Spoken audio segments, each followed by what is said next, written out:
Beh, innanzitutto la prima cosa che le chiedo, le emozioni di questa mattina in cui è stato veramente travolto dall'entusiasmo dei ragazzi.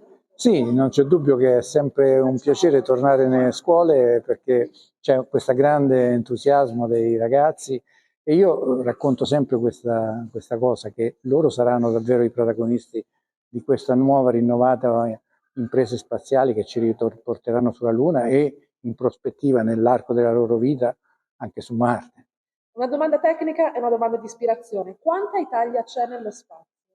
Ce n'è abbastanza, diciamo, l'Italia ha avuto alti e bassi come spesso succede. In questo momento c'è una forte presenza italiana sulla stazione spaziale, ma non solo, anche per esempio per i programmi verso la Luna.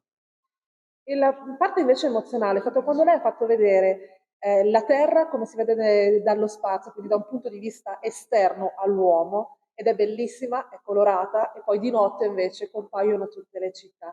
La riflessione è un po' quella di dire quanto l'uomo sta non abbracciando la Terra, come ha detto lei, ma forse la sta un po' occupando in un senso anche poco rispettoso di quella che è la bellezza della Terra. Dobbiamo fare un passo indietro e avere una visione un po' più ampia.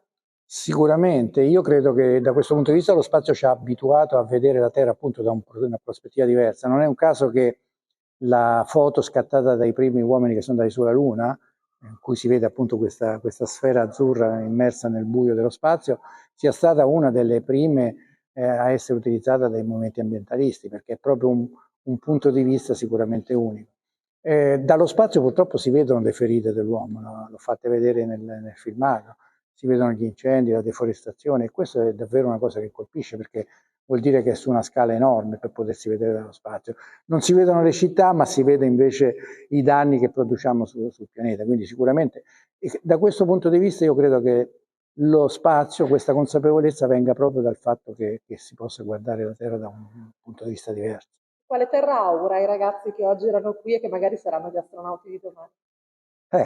Bella domanda. Io penso che noi abbiamo diverse sfide davanti a noi, i cambiamenti climatici, le questioni energetiche e dobbiamo affrontare in maniera razionale, come abbiamo affrontato tante altre sfide. Insomma.